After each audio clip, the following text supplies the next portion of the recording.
Bismillahirrahmanirrahim. Alhamdulillahirabbil alamin.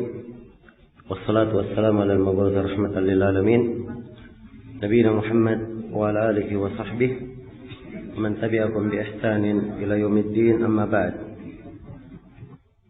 Baik, ini majelis yang ke-22 dari pembahasan kita mengkaji kitab Umdatul Fiqh karya Imam Ibnu Qudamah Al-Maqdisi rahimahullahu taala. Kita masih dalam bab ma yaf'aluhu ba'dal hil, amalan setelah tahallul. Ya, telah diterangkan tentang mabit di Mina, kemudian tentang melempar jamrah pada tanggal 11, 12 dan 13. Juga telah dijelaskan bahwa waktu pelemparannya adalah setelah matahari tergelincir. Kemudian setiap lemparan dengan 7 batu. Seluruh hal ini diterangkan di dalam sejumlah hadis. Di antaranya adalah hadis Aisyah, riwayat Ahmad, Abu Daud, Ibnu Khuzaimah dan selainnya. Afadha Rasulullah sallallahu alaihi wasallam, thumma raja'a ila Mina, famakatha biha layali ayyam at-tashriq, yarmil jamrah idza zalat asy-syams, kullu jamratin bi sab'i hasayat yukabbiru ma kulli hasah. Kata Aisyah radhiyallahu anha, kemudian Rasulullah setelah ifadah beliau kembali ke Mina. Lalu di hari-hari tasyrik beliau berdiam di Mina. Kemudian beliau melempar jamrah ketika matahari telah tergelincir. Kullu jamratin bi sab'i hasayat, setiap jamrah dengan 7 lemparan batu kecil. Yukabbiru ma kulli hasah, beliau bertakbir bersama setiap batu. Wa yaqifu indal ula wa tsaniyah, beliau berhenti di jamrah yang pertama dan kedua. Ya, jadi jamrah pertama dan kedua setelah melontar, Nabi sallallahu alaihi wasallam berhenti. Apa yang beliau lakukan? Fayuqilul qiyam wa yatadarra, beliau memperpanjang berdiri dan berdoa. Wa yarmi tsalitsah wa la yaqifu indaha, dan beliau melempar pada lemparan yang ketiga dan tidak berhenti di yang ketiga. Ya. Baik, itu hadits Aisyah ya. Dan kesimpulan dari hadits juga akan dilanjutkan oleh Ibnu Qudamah di sini dalam penjelasannya. Kata beliau, yabtadi'u bil jamratil ula, dia mulai dari jamrah yang pertama. Ini yang disebut dengan jamrah as-sughra. Fa yastaqbilul qiblah, dia menghadap kiblat. Ini dibangun di atas madhab Ibnu Qudamah yang telah berlalu ya, bahwa melempar jamrah menghadap kemana? Ke kiblat. Tapi kita telah terangkan bahwa paling afdalnya bagaimana kalau melempar jamrah? Ka'bah dijadikan di sebelah mana ya? Kirinya. Mina di sebelah kanannya. Baik. Wa yarmiha bi sab'in, lalu dilempar dengan 7 batu. 7 batu kecil. Kama rama jamrata al-aqabah, sebagaimana beliau melempar jamrah al-aqabah. Tsumma yataqaddam fayaqifu fayad'u Allah. Kemudian dia maju sedikit. Maksudnya setelah melempar jamratul wusta, dia maju sedikit. Jadi dia antara posisi jamrah pertama, jamrah as-sughra dengan jamrah al-wusta, pertengahan antara 2 jamrah. Beliau berhenti di situ lalu berdoa. Ini dari tempat-tempat disunnahkan berdoa. Nah, baik. Dan doa di sini di riwayat yang telah berlalu dipanjangkan doanya. Hanya saja di sekarang ini pihak keamanan melarang untuk memperpanjang doa di situ. Paling kalau berdoa sebentar saja. Sebab lamanya berdiri berdoa di situ akan mengakibatkan kemacetan. Iya. Nah ini saya sudah berikan kaidahnya ya. Kalau hal yang sunnah menyebabkan bahaya atau menyebabkan ada hal yang tidak baik untuk orang lain, tidak disunnahkan untuk dilakukan. Baik. Tsumma ya'til wusta. Setelah itu dia datangi jamrah al-wusta yang pertengahan. Fayarmiha kadzalik. Kemudian dia lempar sama dengan itu, 7 batu juga. Kemudian berdoa juga.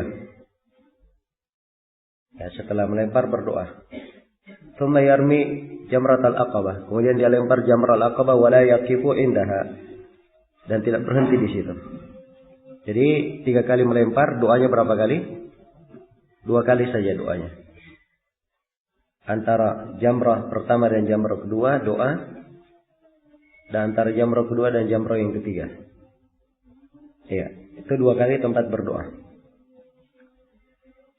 Kata beliau, "Tsumma yarmi fil yaumi tsani kadzalik." Kemudian dia lempar di hari yang kedua seperti itu juga.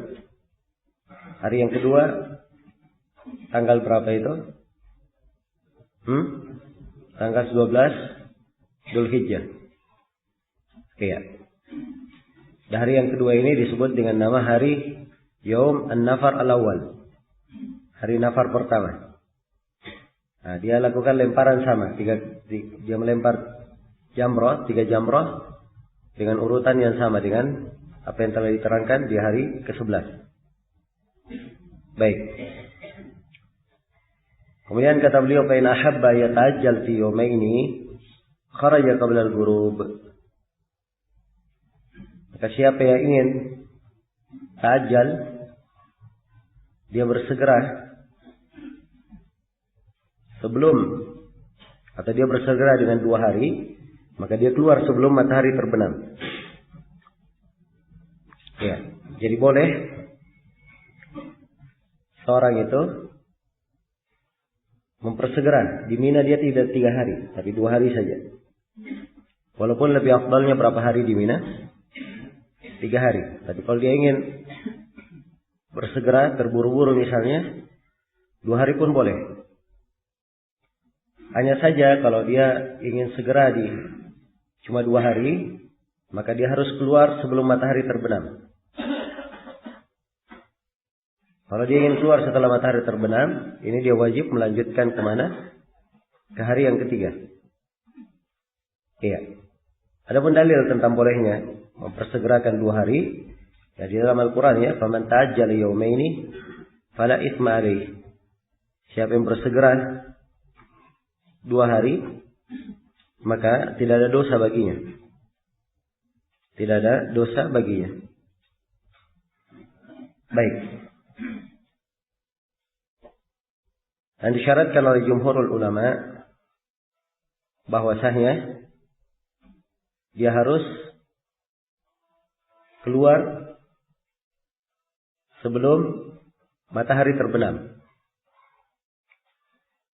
Adapun setelah matahari terbenam, Ibnu Qudamah menjelaskan, "Fa idza gharabatis syamsu wa huwa bi Mina, lazimahul mabit bi Mina war ramyu min ghadin." Kalau matahari sudah terbenam dan dia masih di Mina, tanggal 12, matahari sudah terbenam, dia masih berada di Mina, maka dia wajib untuk bermalam malam yang ketiganya, dia melanjutkan. Dan wajib melempar besoknya. Dan ini dari hal yang disepakati ya. Iya, berdasarkan hadits Ibnu Umar, beliau berkata, "Man gharabat lahu syams min awsati ayyamit tasyriq wa huwa bi Mina, fala yanfiranna hatta yarmiya al-jimar min al-ghad." Kata Ibnu Umar, barang siapa yang matahari sudah terbenam di tengah-tengah hari tasyrik. Kalau tengah hari tasyrik itu tanggal berapa? Tanggal 12 ya. Sebab hari tasyrik tanggal 11, 12 dan 13. Ya inilah tanggal yang 12 yang kita inikan. Katakan di sini. Hari An-Nafal Awal. Dan dia masih di Mina, fala yanfiranna, jangan sekali-sekali dia pergi. Hatta yarmiyal jimar minal ghad, sampai dia melempar jimar besoknya. Iya. Jadi ini penjelasan tentang nafar awal. Ya, pembolehan dan ketentuan nafar awal ya, bahwa nafar awal dibolehkan. Nafar awal artinya apa? Yaitu mempersegera, dia hanya 2 hari di Mina. Kalau dia ingin nafar awal, setelah matahari tergelincir, dia segera melempar. Sampai lambat sore hari. Kemudian dia harus tinggalkan Mina sebelum matahari apa? Terbenam. Kapan matahari terbenam? Maka dia wajib menyambung hari yang ketiga. Bermalam dan melempar di besoknya. Iya. Baik. Dan perlu saya ulas di sini bahwa musim haji itu semuanya semuanya berapa hari? Semuanya ada 6 hari. Tanggal 8, tanggal 9, tanggal 10, 11, 12, 13. 6 hari. Tanggal 8 disebut dengan nama hari apa? Hari Tarwiyah. Tanggal 9 disebut hari Arafah. Tanggal 10 disebut hari Nahar. Bisa juga dikatakan Idul Adha. Yaumul Adha. Tanggal 11 disebut apa? Yaumul Qar. Tanggal 11. Nah, tanggal 11 hari menetap. Tidak ada yang boleh pergi. Harus menetap semua di Mina. Tanggal 12 disebut Yaum An-Nafar Al-Awwal. Hari nafar awal. Nafar pertama. Yang mau segera pergi. Ini hari ke-12 tempatnya. Dan yang ke-13 disebut Yaum Nafar Sani. Hari nafar kedua. Yang ingin terlambat. Dan itu lebih afdalnya ya. Bahwa kalau dia 3 hari itu lebih lengkap. Nah, lebih afdal. Iya. Baik. Selesai sudah penjelasan tentang melempar. Kemudian kata Ibnu Qudamah, fa in kana mutamattian aw qarinan faqad inqadha hajjuhu wa umratuhu. Apabila dia mutamatti atau qarin, maka haji dan umrahnya sudah selesai. Dengan itu sudah dianggap dia haji dan umrah sekaligus. Iya. Wa in kana mufridan. Baik, kalau dia haji mufrid, kharaja ila Tan'im, dia boleh keluar kepada Tan'im. Tan'im ini tempat halal ya. Tan'im ini daerah halal, batasan yang paling atau batasan tanah halal yang paling dekat ke Mekah dari arah Madinah. Tan'im. Ya, kalau seorang datang dari Madinah ke Mekah pasti lewat mana? Lewat Tan'im. Ya, dan dah harus ke Tan'im ya, boleh ke tempat lain. Boleh ke Arafah, boleh ke Urana, boleh ke Ji'rana. Dan selainnya dari tempat-tempat yang halal. Baik. Ya hanya saja banyakkan orang sekarang dia senang kemana? Ke Tan'im, Ji'rana. Sebab tempat-tempat itu ada fasilitas yang disiapkan untuk mandi dan seterusnya bagi siapa yang ingin ihram. Iya. Jadi kalau dia mufrid, haji mufrid, dia hanya melakukan haji saja, belum melakukan apa? Umrah. Iya. Maka kalau dia ingin umrah, dia keluar ke Tan'im. Fa ahrama bil umrati minhu. Lalu dia melakukan ihram dengan umrah dari Tan'im. Tsumma ya'ti Makkah fayatuf wa yas'a wa yahluk aw yuqassir. Kemudian dia datang lagi ke Mekah, kemudian tawaf, sa'i. Ya, kemudian menggundul atau memendekkan. Ini kaifiat tawaf ya. Yahlik wa yuqassir. Dia gundul atau memendekkan. Nah, ini berdasarkan perbuatan Aisyah radhiyallahu taala anha. Karena Aisyah setelah beliau haid, akhirnya beliau gabungkan antara haji dan umrahnya. Beliau menjadi qarin. Maka Aisyah pun keluar, atau Aisyah pun setelah haji diperintah oleh Nabi sallallahu alaihi wasallam untuk keluar bersama saudara laki-lakinya Abdurrahman umrah dari Tan'im. Nah, baik. Tadi menyebutkan bahwa Aisyah mufrid ya, mufridah. Melakukan haji ifrad. Karena itu dia keluar dengan membawa apa? Untuk melakukan umrah. Iya. Hanya saja perlu saya ingatkan bahwa haji ifrad itu tidak mesti setelah hajinya dia pergi mengambil umrah kalau dia ingin. Kalau dia ingin. Iya. Dan ini ketentuan mengulangi umrah hanya ini saja untuk orang yang seperti ini. Keadaannya seperti Aisyah, keadaan tertentu. Tidak dibuka umum. Tidak dibuka umum. Adapun seperti kebiasaan orang saat ini, dia hajinya haji tamattu. Mungkin dia masuk di Mekah sudah dari tanggal 25 Dzulqa'dah.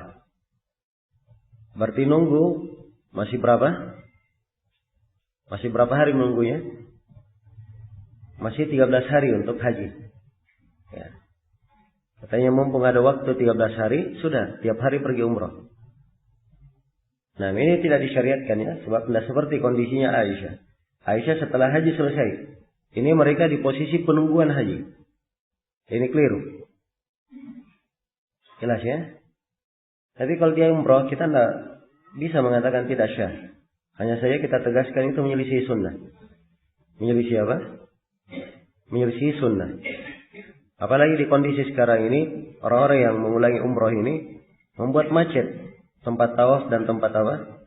Tempat sa'i. Ya, dan ini mengganggu orang-orang yang baru datang. Karena itu harusnya ini tidak dilakukan. Baik. Kemudian Ibnu Qudamah terangkan, "Fa'ilam yakun lahu sya'r, ustuhibba ayumirra al-Musa ala ra'sihi." Ya. Kalau dia tidak punya rambut, disunnahkan untuk memperjalankan silet di atas kepalanya. Ya, misalnya rambutnya habis, ini kan dibahas oleh Ibnu Qudamah ya. Dia tadi ifrad. Pas setelah melempar jamrah, dia cukur habis. Nah, setelah selesai hajinya ternyata dia mau umrah lagi. Umrah kan harus cukur. Ya.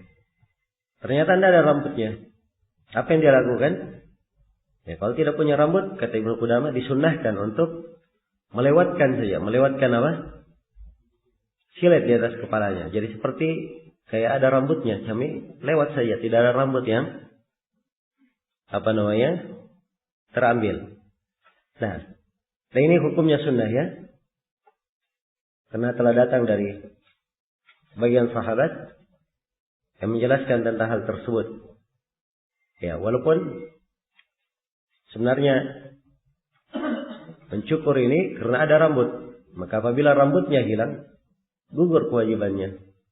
Sebagaimana wudu, mencuci tangan. Tapi kalau tangannya sudah buntung, apakah dia wajib mencuci tangan? Jawabannya tidak.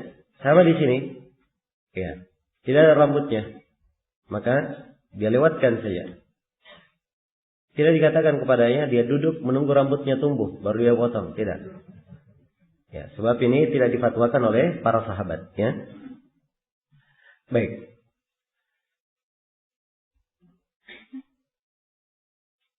Kemudian kata beliau, wa qad tamma hajjuhu wa umratuhu. Dengan ini selesailah haji dan umrah orang yang ifrat ini. Ya, semuanya sudah selesai dengan hal ini. Nah, adzan dulu. Iya. Kemudian kata Ibnu Qudamah rahimahullah, pembahasan berikutnya perbedaan antara haji qiran dan haji ifrad. Pembahasan yang ke-11. Kata beliau, walaysa fi amalil qarini ziyadatun ala amalil mufrid. Lakin alaihi wa alal mutamatti' damun. Ya, di sini beliau bedakan perbedaan haji qiran dan haji ifrad. Bahwa sebenarnya tidak ada tambahan amalan. Jadi kalau dari amalannya antara qiran dan mufrid sama saja. Sama. Perbedaannya dari sisi mana? Dari sisi adanya sembelihan, hadyu. Karena haji qiran sama dengan haji tamattu, sama-sama ada sembelihannya. Kalau haji ifrad tidak ada sembelihan. Tidak ada sembelihan. Ini saja ya perbedaannya. Dan disebut oleh siapa? Ibnu Qudamah. Tapi maksudnya di sini perbedaan zahirnya. Ada perbedaan niat sudah kita terangkan ya, niatnya berbeda. Kemudian bacaan talbiyahnya, bacaan ihramnya juga apa? Berbeda. Kalau haji ifrad dia hanya berkata labbaik Allahumma hajjan. Kalau haji qiran dia baca apa? Labbaik Allahumma umratan wa hajjan atau hajjan wa umratan, tidak ada masalah. Jelas ya? Itu qiran. Baik, itu perbedaannya antara haji qiran dan haji ifrad. Dan beliau tegaskan di sini bahwa orang yang hajinya qiran dan hajinya tamattu, keduanya wajib membayar dam. Itulah hadi yang sudah kita terangkan ya. Berdasarkan firman Allah, "Faman tamatta'a bil umrati ila al-hajji famastaysara min al-hadi. Faman lam yajid fa siyamu thalathati ayyamin fil hajji wa sab'atin idza raja'tum." Ya, Allah berfirman, siapa yang tamattu dengan umrah kepada haji, maka dia wajib menyembelih apa yang dimudahkan dari hadi. Kalau dia tidak dapat, maka dia berpuasa 3 hari di musim haji atau 7 hari kalau dia kembali. Ini ayat sebenarnya berkaitan dengan haji tamattu. Karena haji tamattu digabungkan padanya umrah kepada apa? Kepada haji. Iya. Dan sama halnya dengan haji qiran. Karena di dalam qiran juga digabungkan antara ibadah umrah dan ibadah apa? Ibadah haji. Walaupun sebagian ulama berpendapat bahwa mengkiaskan di sini lemah karena ilahnya beda. Iya. Hanya saja karena mereka katakan ilahnya ada tamattu di sini, disertai dengan tahallul. Karena tahallulnya dia menyembelih haji. Kalau di tamattu. Adapun di qiran tidak ada tahallul. Karena itu sebagiannya mengatakan tidak ada kewajiban dam bagi siapa? Qiran. Ini pendapat ya, cuman yang difatwakan oleh kebanyakan ulama kita saat ini bahwa qiran itu juga ada damnya. Ya. Karena ilah pokoknya dia menggabungkan antara dua nusuk, bukan karena tamattu'nya. Karena dia menggabungkan antara dua ibadah, ibadah umrah dan ibadah apa? Ibadah haji. Karena itu dia harus membayar hadiah. Dan ini pendapat saya kira lebih bagus dan lebih hati-hati. Seperti yang diterangkan oleh Ibnu Qudamah. Baik. Kemudian beliau berkata, "Wa idza arada al-quful lam yakhruj hatta yuwaddi al-bait bi tawafin inda faraghihi min jami'i umurihi hatta yakuna akhir ahdihi bil bait." Kata beliau, kalau dia hendak pulang sudah, maka tidak boleh dia keluar meninggalkan Mekah sampai dia melakukan tawaf wada. Nah, ini tawaf wada namanya. Tawaf apa? Kalau terjemah tawaf perpisahan. Karena dia sudah berpisah dengan apa? Dengan Ka'bah. Dengan Mekah. Iya.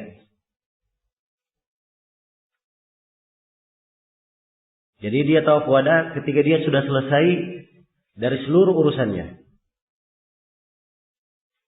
Sehingga akhir keberadaannya di Mekah adalah di Ka'bah. Nah, itu maksud dari tawaf wada. Nah, berdasarkan hadits Ibnu Abbas, muttafaqun alaih, la yamtiranna ahadun hatta yakuna akhir ahdihi bil bait. Jangan sekali-sekali seorang itu meninggalkan Mekah kecuali kalau jangan sekali-sekali seorang itu meninggalkan Mekah hingga dia menjadikan akhir keberadaannya adalah di Ka'bah, dia bertawaf wada. Jadi ini tawaf wada. Iya. Tawaf perpisahan. Dan tampak dari hadits Ibnu Abbas, ini kejadiannya di musim haji. Sehingga dikatakan bahwa tawaf wada itu syariatnya untuk haji saja. Adapun orang yang pergi umrah, apakah disyariatkan tawaf wada? Iya. Kalau dari hadits ini tampak bahwa tidak disyariatkan. Dan ini yang difatwakan oleh kebanyakan ulama kita. Iya. Di masa ini. Bahwa orang yang umrah tidak ada kewajiban tawaf wada. Kewajiban tawaf wada untuk siapa? Untuk orang yang haji saja.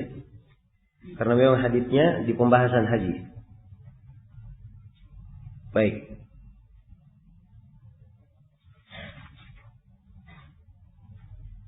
Dan ini yang dipatwakan ya oleh sejumlah ulama kita. Ya. Di masa ini. Dan Syekh Abdul Muhsin Al-Abbad hafizahullah taala termasuk yang berpendapat bahwa tawaf wada itu hanya untuk di mana? Hanya untuk haji saja. Iya. Ini saya kira jelas karena memang andai kata dikatakan dia untuk umroh juga, maka akan dinukil dari Nabi secara tegas, akan dilakukan oleh para sahabat. Sebab ini bukan hal-hal yang tersembunyi ya. Perkara-perkara yang dicontohkan oleh Nabi dan dilakukan oleh para sahabat. Ya, menunjukkan bahwa ini memang hanya untuk haji saja. Baik, jadi penegasan Ibnu Qudamah di sini, akhir urusannya di mana? Di Mekah, akhirnya. Ya kalau dia yang keluar, dia bereskan semua urusan. Misalnya di hari itu dia ada urusan mengambil air Zam-Zam. Dia ada urusan beli oleh-oleh. Misalnya. Dia ada urusan menyelesaikan urusan dengan kawannya. Kemudian pergi tawaf wada. Maka dia selesaikan dulu. Ambil air Zam-Zam, beli oleh-olehnya, ketemu kawannya. Sudah beres semuanya, baru dia pergi apa? Tawaf, setelah itu langsung pulang. Sehingga akhir keberadaannya di Mekah di mana? Dia di Ka'bah. Nah, karena itu kata Ibnu Qudamah, fa in ishtaghala ba'dahu bi tijaratin a'adahu. Kalau dia setelah tawaf dia sibuk lagi dengan dagang, dengan bisnis, maka dia ulangi lagi tawaf wada'nya. Sebab ini tidak dijadikan akhir. Jelas ya, tidak dijadikan tawafnya sebagai akhir dari keberadaannya di Ka'bah. Baik. Kalau misalnya seorang sudah tawaf wada sebelum duhur, harusnya berangkat jam 11. Iya. Tapi ternyata mobilnya datang jam 1. Ya, pas menunggu terdengar adzan, dia pergi sholat ke masjid. Apakah tawaf wadanya masih syah? Jawabannya ya, ini dianggap di posisi diakhirkan sebab dia hanya ada udzur saja, bukan disengaja. Jelas ya? Baik. Kemudian kata beliau rahimahullah, setelah menjelaskan tentang tawaf wada dan ketentuannya, beliau menyinggung tentang multazam. Kata beliau, wa istahabbu lahu idza tafa ay yaqifa. Iya. Fil multazam baina ar-rukn wal bab fayaltazimul bait.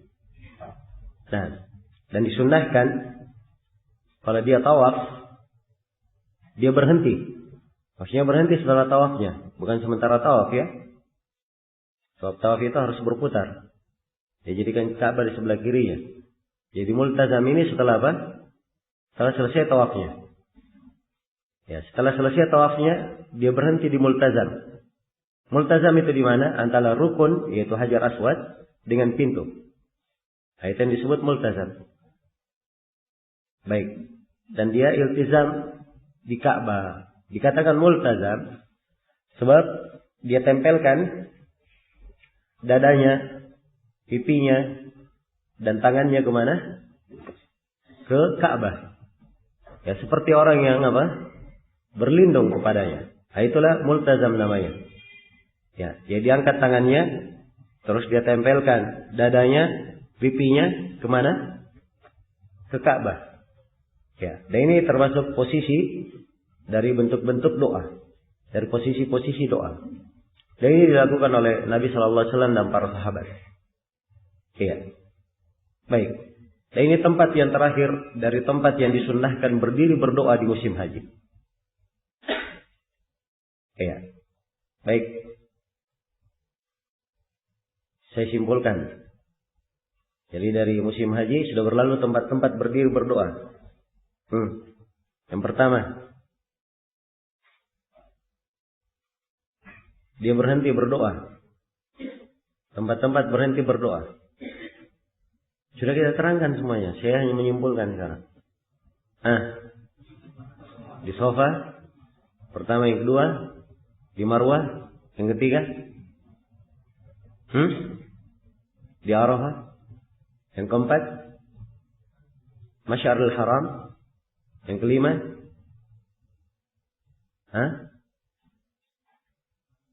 Tinggal melempar jamrah di hari tanggal 11, 12, 13. 2 kali ya. Melempar jamrah. Dan yang keenam di mana? Di Multazam. Ya, itu 6 tempat. Jadi kalau ada dalilnya berdiri di situ berdoa, dia berdiri berdoa. Ya, kalau tidak ada jangan dia berhenti. Seperti tadi saya terangkan ya, di garis Hajar Aswad ketika tawaf, tidak boleh dia berhenti berdiri di situ berdoa, membaca zikirnya. Dia tetap berjalan. Nah, ini berhenti berdiri berdoanya. Kalau tempat lainnya ingin dia berdoa sambil jalan, sambil melakukan ibadah, tidak ada masalah. Di dalam tawaf, di dalam sa'i. Demikian pula di sa'i ya. Sa'i tadi kita belum terangkan. Seluruh tempat sa'i itu sepanjang putaran, seorang boleh menyibukkannya dengan baca Quran, zikir, dia baca doa. Boleh dia sibukkan dengan itu. Ya. Baik. Selesai sudah pembahasan tentang multazam. Kemudian Ibnu Qudamah menjelaskan tentang kewajiban dam. Kalau ada yang meninggalkan tawaf wada. Kata beliau, "Faman kharaja qabla al-wada raja'a ilaihi in kana qariban wa in ba'uda ba'asa bidam illa al-haidha wan nufasa fala wada'a alaihima."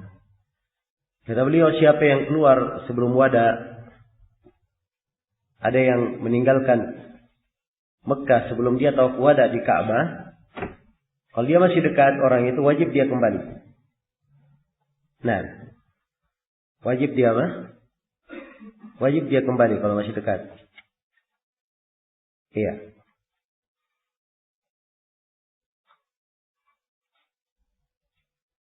Kalau sudah jauh, maka dia kirim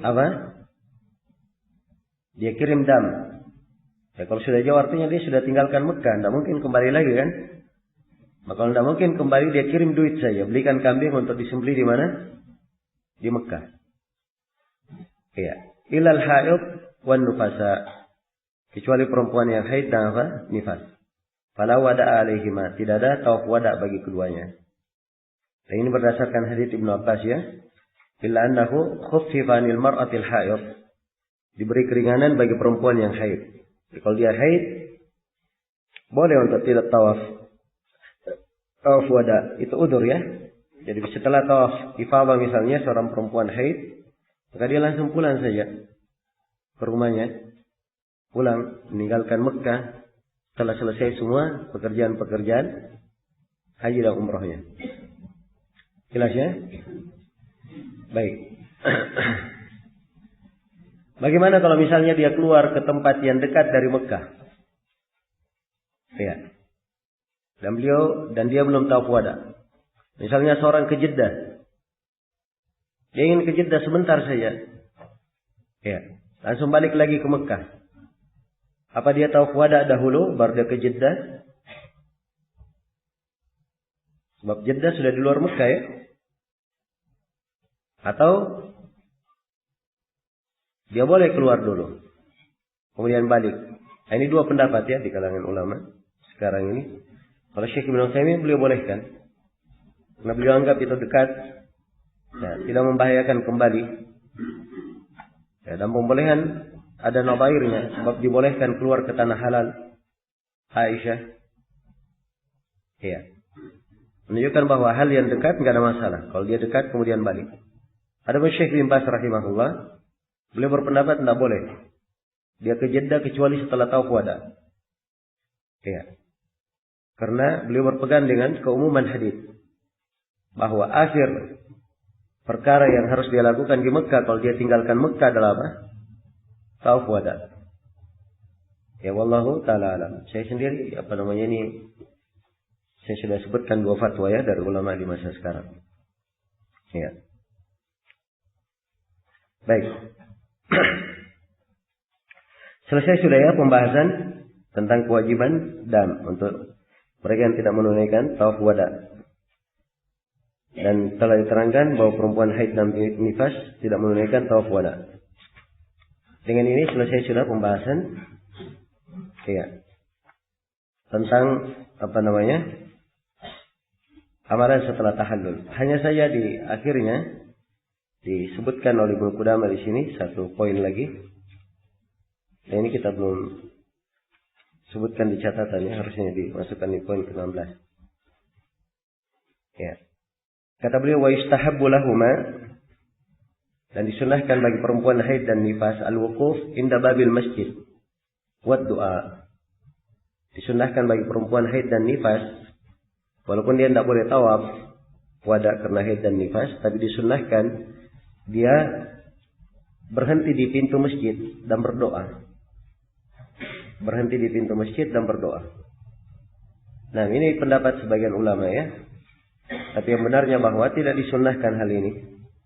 Karena ini tidak syah dari Nabi sallallahu alaihi wasallam. Bahkan Nabi memerintah istrinya Sofia yang sedang haid untuk segera pulang.